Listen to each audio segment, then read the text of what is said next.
Most horror teaches you to fear a sound. The creak, the whisper, the static. But there is a small collection of tapes that does something worse. It teaches you to fear the moment the sound stops. Not a fade out. Not a muffled, quiet night. Absolute, engineered silence. And in those tapes, silence is not absence. It is arrival. This is the premise of The Null. Threshold Archive, a fictional analog horror project presented as a set of recovered safety briefings and field logs from the Stilla Institute for Acoustic Research. At first, it looks like outdated industrial training. Grainy VHS footage, calm instructional narration, items of sound waves and decibel thresholds. But the longer you stay with it, the more obvious it becomes that the Institute was not studying noise. It was managing silence. And whatever they were afraid of, they never named. It out loud. Today, we're going through the first 3 files, the details. Hidden in the quiet, and the theory that turns these tapes from a warning into something closer to a confession. The first file is labeled Acoustic. Safety Protocol 7-C. A narrator with a steady, almost hypnotic voice explains. Personnel must monitor environmental sound at all times. The footage shows a standard monitoring station, a microphone, a waveform display, a clock. The narrator says, as long as you can hear ambient noise, Freud, ventilation, footsteps, your own breathing. The perimeter is intact. This seems like a routine precaution against something. Minutes and 13 seconds, the narrator stops mid-sentence. The waveform on screen goes flat. The room in the video becomes entirely silent. The image remains. No glitch, no cut. For 11 seconds, there is nothing. Then the narrator resumes, as if nothing happened. A tiny decibel counter in the corner of the screen drops to 0 during the silence, but then flickers briefly to negative. That detail matters. Silence should be 0. Negative numbers suggest the tape is measuring something that consumes sound, something that pulls the acoustic environment below. Natural quiet. The safety protocol never mentions negative decibels. The file number on the label is hand-corrected from 7-B to 7-C, as if an earlier version was deemed insufficient. The tape does not explain this. It just moves. Which somehow makes it worse. The second file is field log #122, turrets, observation chamber 3. It's raw footage, no narration, just a timestamp. And a fixed camera aimed at an empty white room. The audio track carries. A low hum, probably from fluorescent lights. That hum becomes important. After 30 seconds, the hum stops instantly.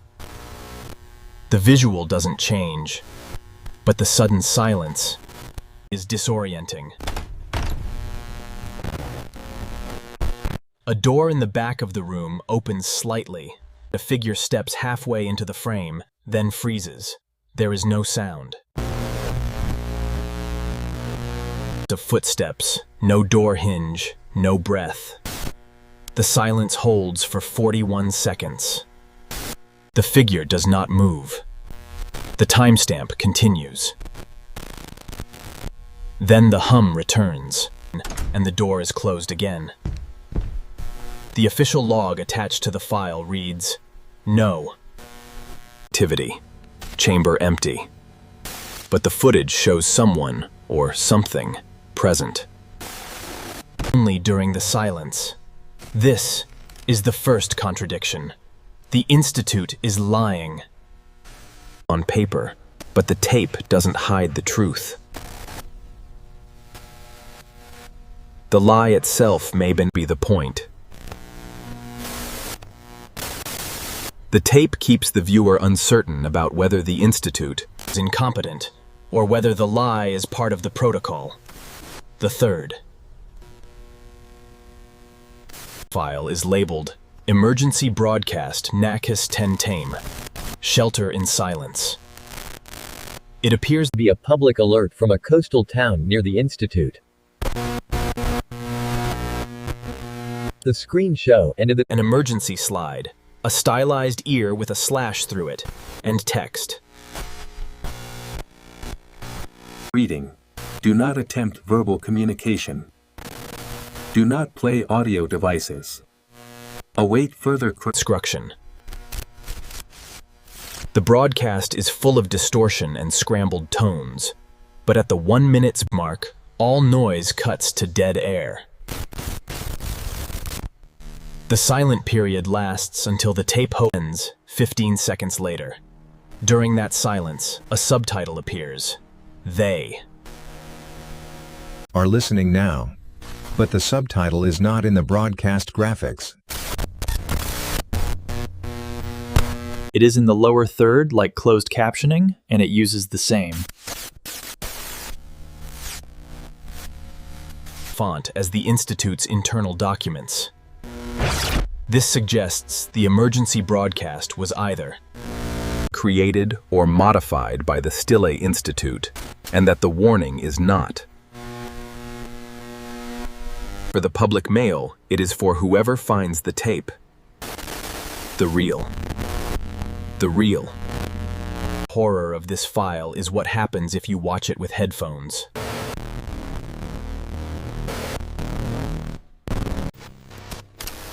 In the final seconds, the faintest sound returns. Not a voice. A single inhale, too close to the microphone. It does not belong. To the narrator. I don't think the threat in these tapes is a creature that hunts by sound. I think it is something that occupies silence. The Stille Institute was not studying how to keep something out. They were studying how to maintain noise as a form of camouflage. The safety protocol tells you to stay within sound. The field log proves that silence allows presence.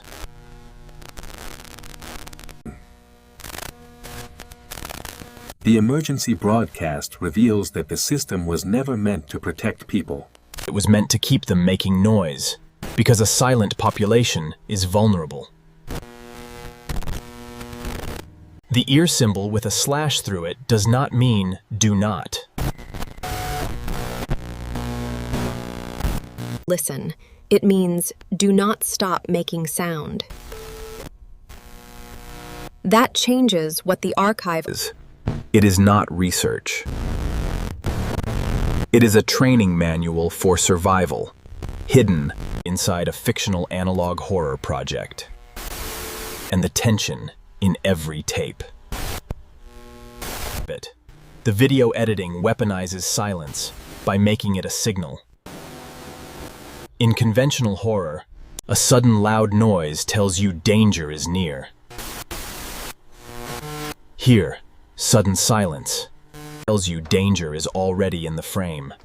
The viewer learns to dread quiet, and the tapes train that dread deliberately. The moment a hum drops, a voice cuts, or a waveform flattens, The eye search, the image for what a rad.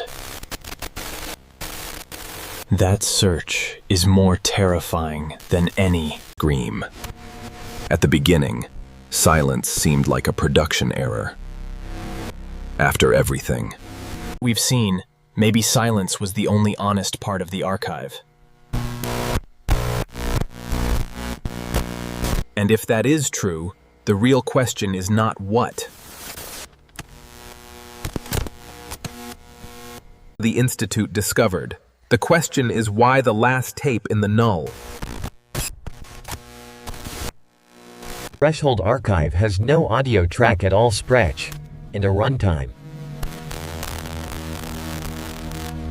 that increases every time it is viewed. Maybe the silence isn't over.